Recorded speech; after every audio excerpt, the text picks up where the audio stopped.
She signed the papers, turned around, and Tank was gone. Hours later, they found him sitting where her husband had died, silent, unmoving, with something in his mouth Megan had thrown away long ago. What happened next will shock even those who thought they'd seen everything. But first, let's go back to the beginning. Megan froze. The shelter door hung open behind her, glass still rattling slightly from the gust of wind she hadn't noticed. Her breath caught in her throat as if the air itself had thickened. Her eyes darted across the parking lot. Empty. No leash. No flash of fur. No familiar shape waiting by the car, like always. Just the early gray of morning settling in like ash. Panic didn't come all at once. It trickled in, quiet and cold. Her brain tried to rationalize. Maybe someone took him inside. Maybe he slipped his collar and stayed nearby. Maybe. But even as she turned on her heel and rushed back out, she knew. Tank was looking for something, or someone.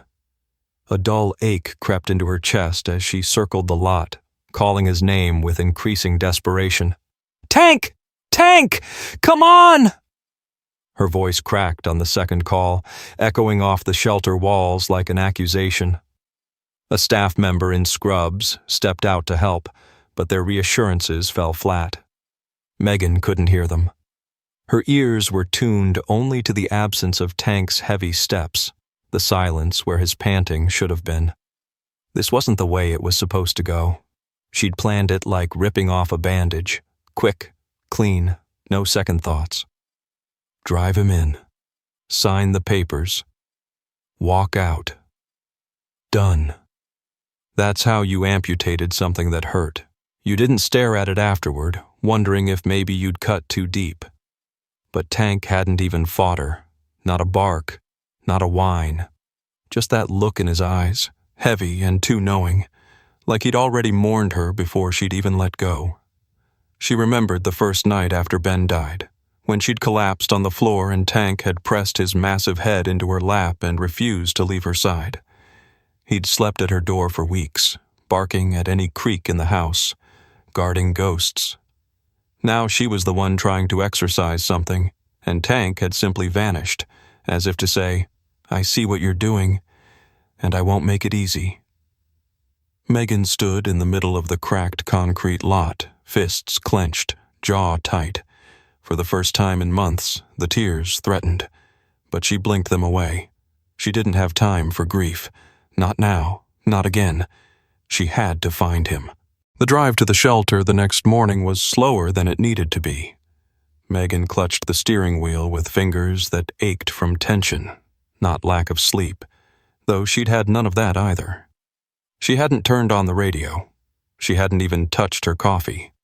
Her mind was a carousel of silence, but one memory kept spinning through it. Tank, sitting in the middle of the intersection where Ben's blood had darkened the pavement. Not pacing, not searching, just still, like a statue carved from grief. When she'd gotten the call from the shelter that they'd found him there, she'd nearly dropped the phone. Tank had escaped with purpose, not out of fear, not confusion. He had gone home. At the shelter, a young attendant, nervous, maybe new, met her at the desk.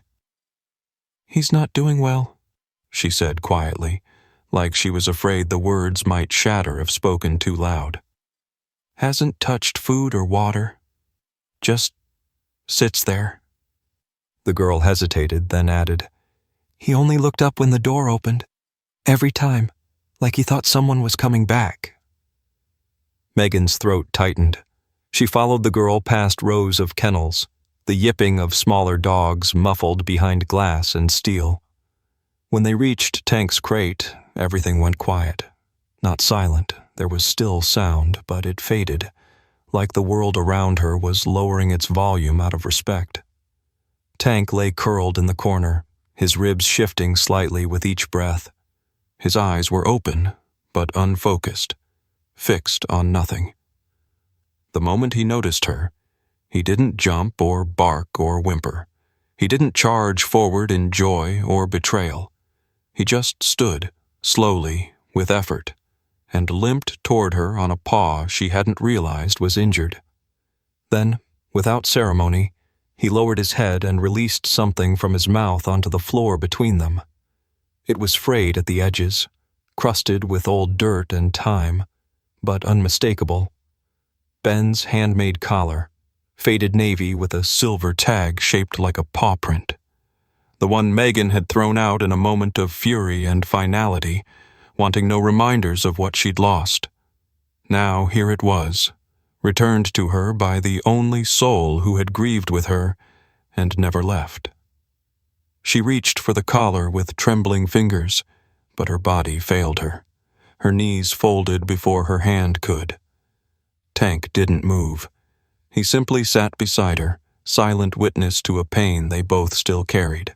The morning after she brought Tank home, Megan stood in the doorway of her bedroom and just watched him. He lay on the worn living room rug, Ben's old favorite, his eyes open but soft, head resting between his front paws.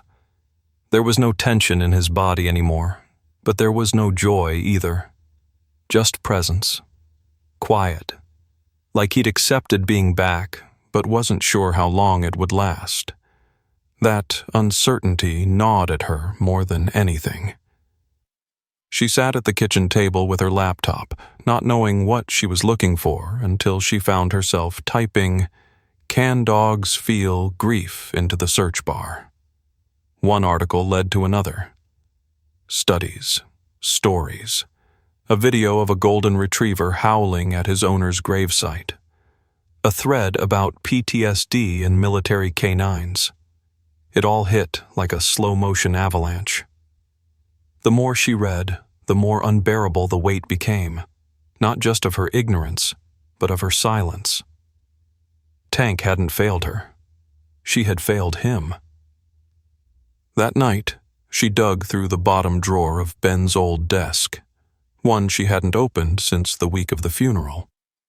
It smelled like cedar and dust and something that almost hurt to inhale. She found the notebook beneath a stack of unopened bills.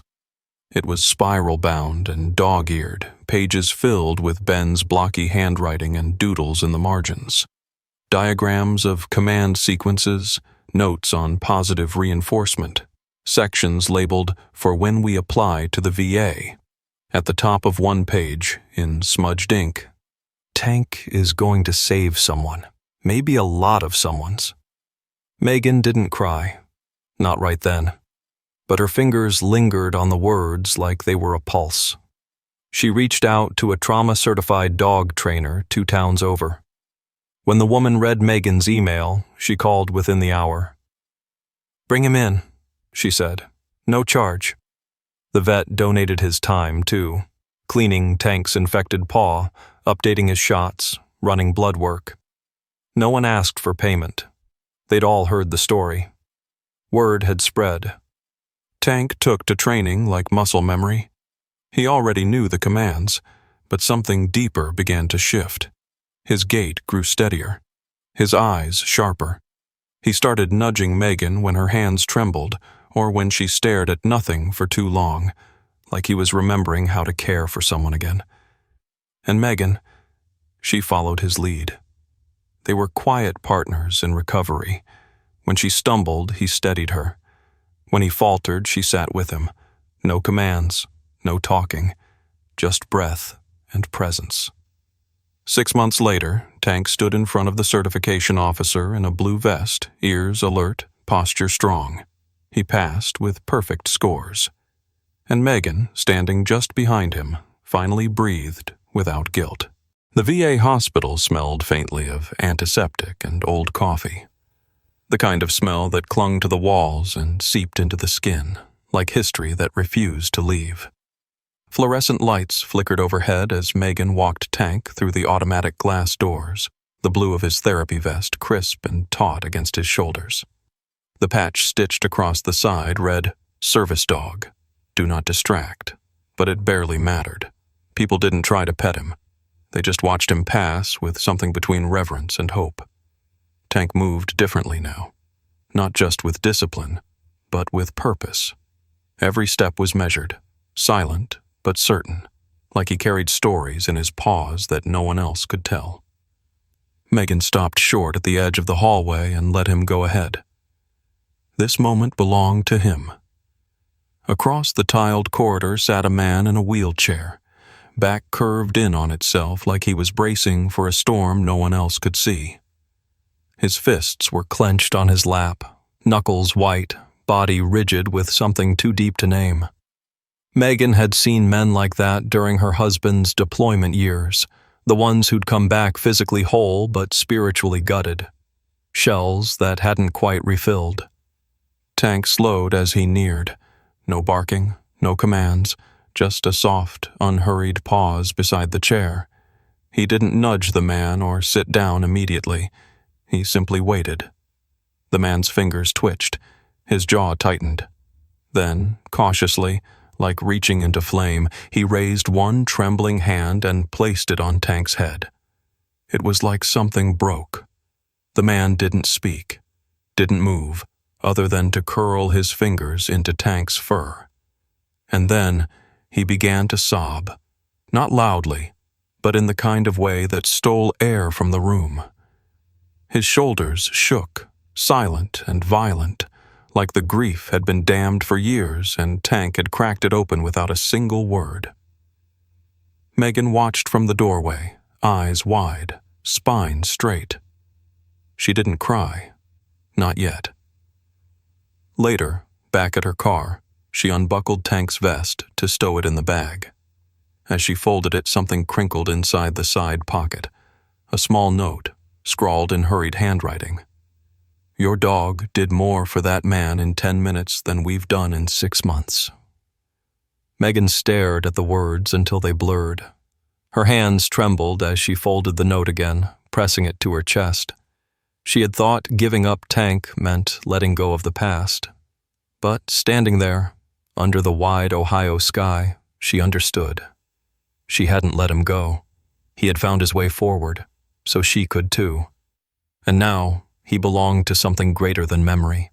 He belonged to everyone.